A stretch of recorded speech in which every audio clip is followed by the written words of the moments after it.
Hello, my name is Kaylee. This is the Tea House, and today we are talking about tapioca.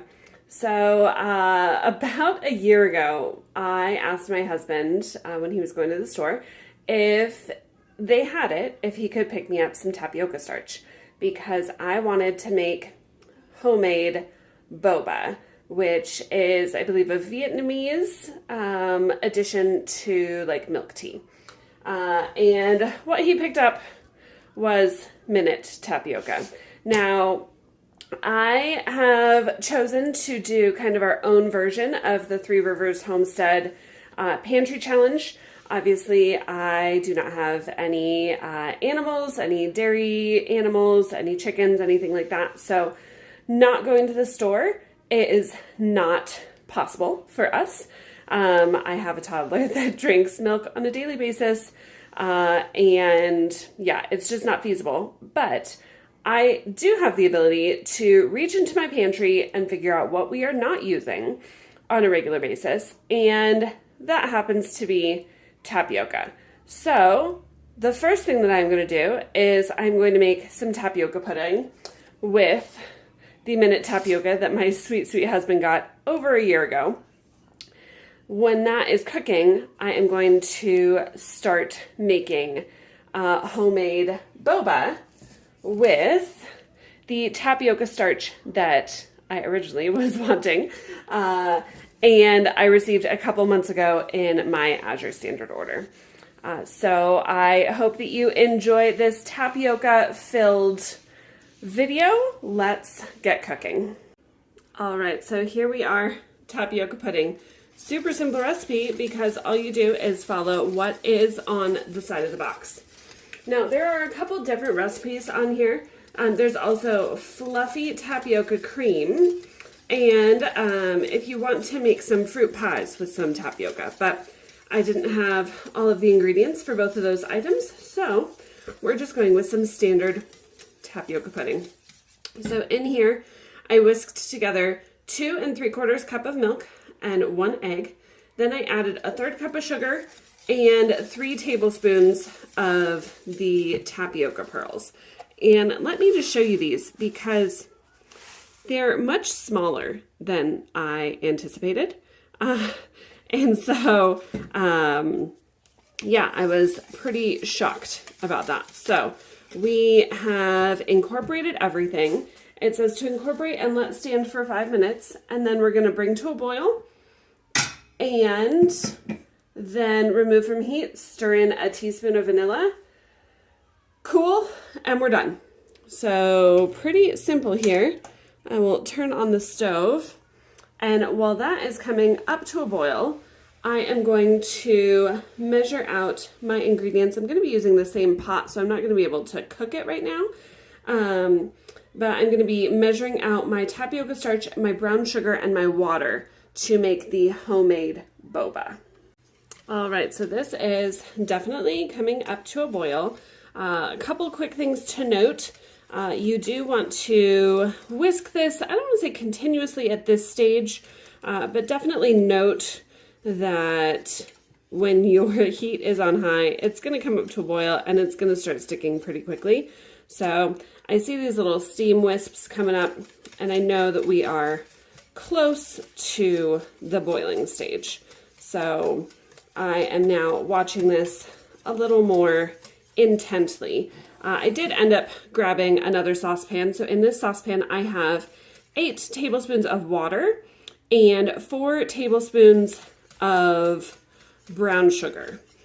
And off to the side, because I don't have the capacity to do both at once, I did measure out 1.5 cups of tapioca starch, and then I do have my container of tapioca starch that I'll use if I need more while I'm rolling out the tapioca pearls or the boba.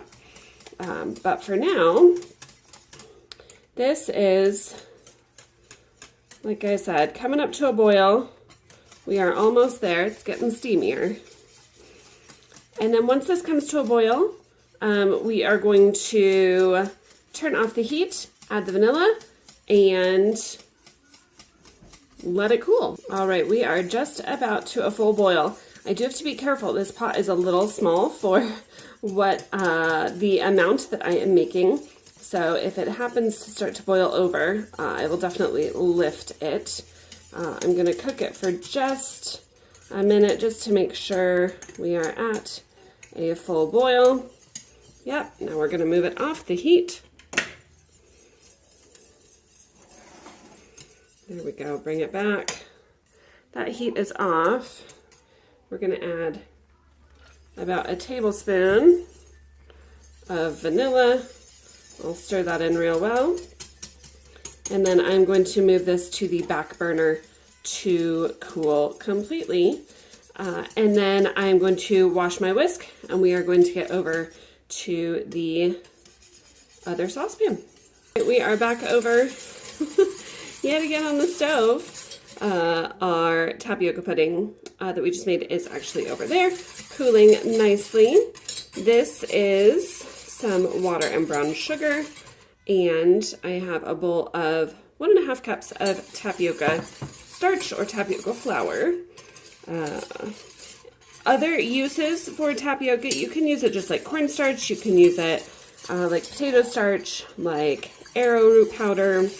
It's a thickener, but today we're making a specialty item.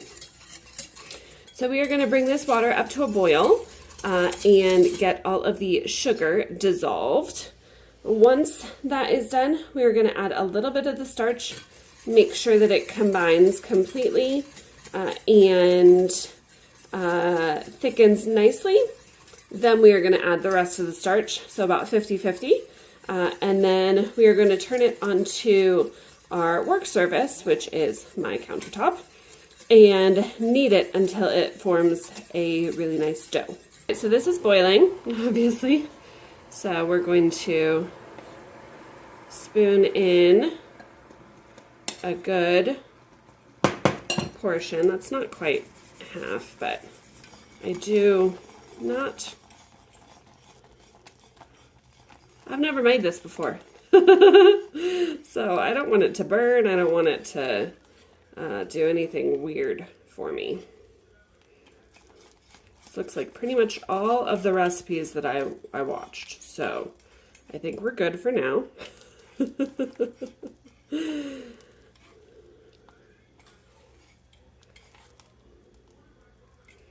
And we are supposed to cook this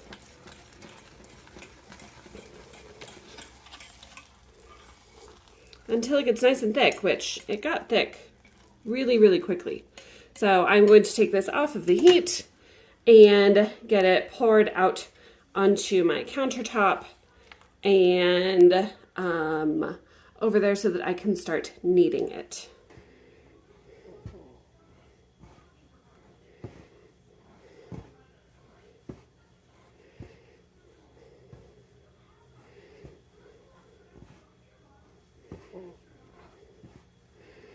So one thing to note, it has been probably a minute or so since I took this off of the heat.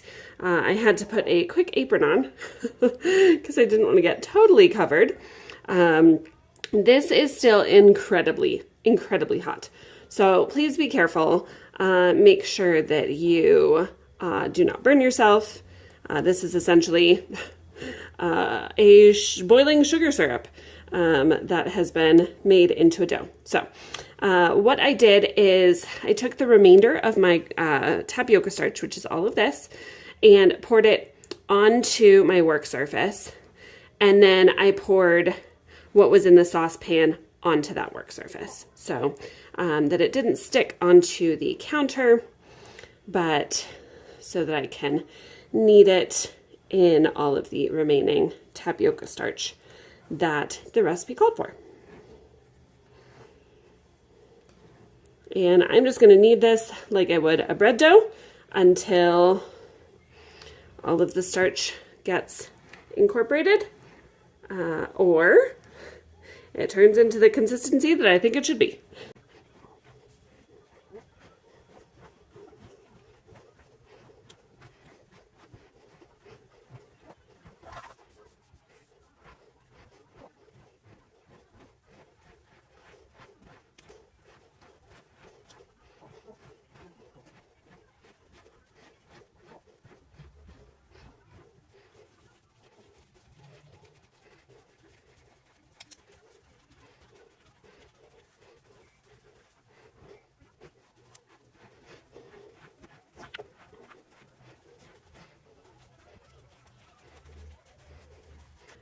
All right, so I honestly think that this is pretty well incorporated. I don't know that I need the rest of this tapioca starch. So I'm gonna put it off to the side, and I'm just gonna knead this until it all comes together.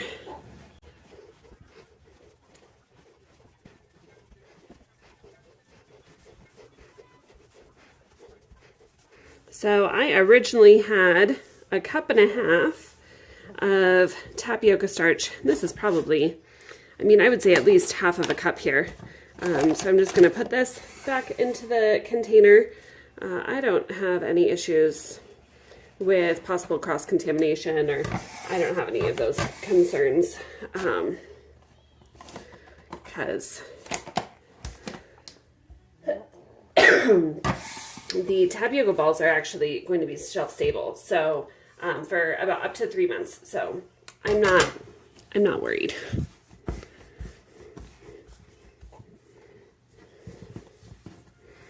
So now you have this log. You are going to cut it into pieces, and we are going to roll these out and then make little tapioca balls.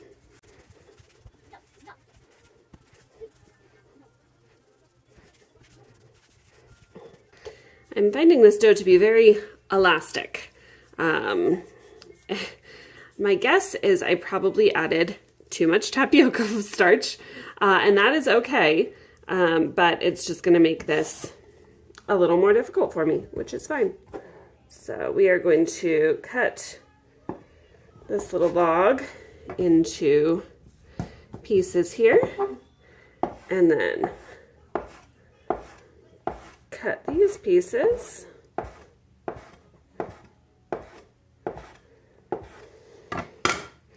And I'm going to roll these into ball-ish form and put them in the bowl that I had the tapioca starch in to cool.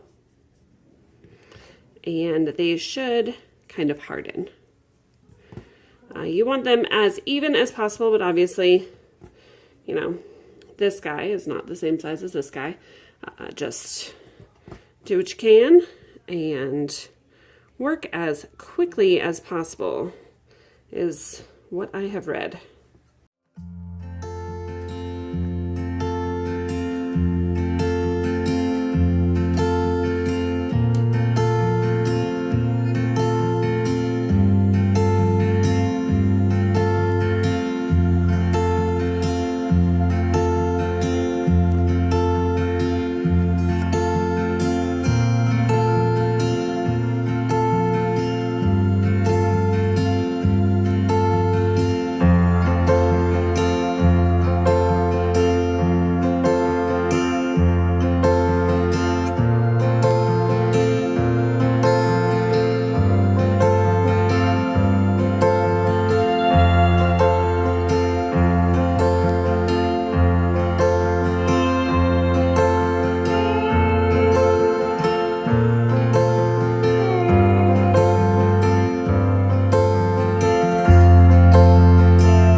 So I'm all finished.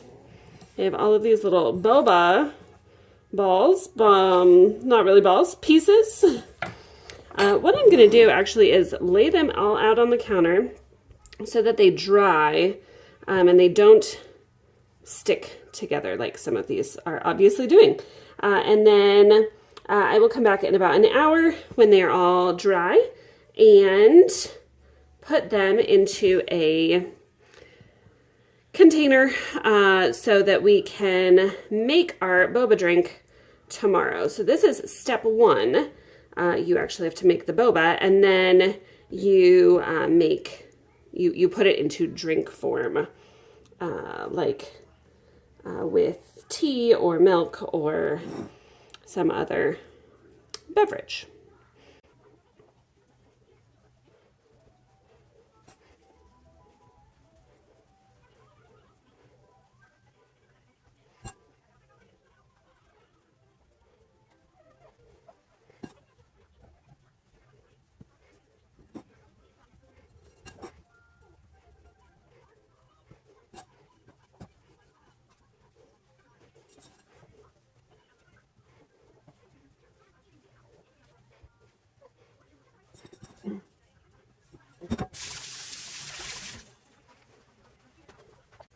So while those tapioca balls are drying out, this is our finished tapioca pudding.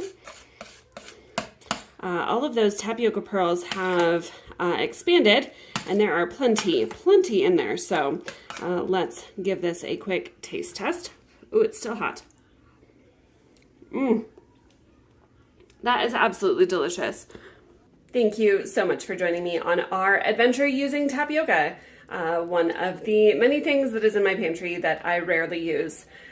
I hope that you enjoyed this recipe. Tomorrow I am going to be making some milk tea and cooking up the tapioca pearls, which are right over here, and then giving them a taste test, as well as giving my husband a taste as well, and see what we think of the homemade option versus the option that you can either get at boba tea shops or in an Asian supermarket. You can buy like the dried tapioca pearls that all you have to do is just cook them up. One big difference that I've noticed is obviously the color of mine are pretty much cream colored. That is because I chose to not add any food coloring. It is pretty traditional for food coloring to be added, and that is not something that I enjoy adding to my food unless it's like a kid's birthday cake or something like that that they want a specific color. So thank you so much for joining me today. I hope that you found something useful in this video. If not, I hope you enjoyed it. We will be back tomorrow to cook up these tapioca balls and put them into a milk tea for both my husband and I. I look forward to making more cooking videos as the weeks progress.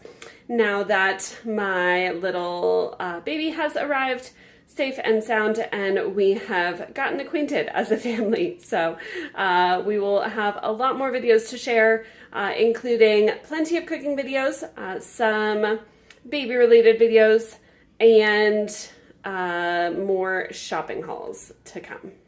If you feel so inclined, I would love for you to like and subscribe. If that is not your jam, that is totally fine. We will still be here making videos, and we would love for you to join in the future. Thank you so much. I hope your day is wonderful, and I will see you in the next video. Bye.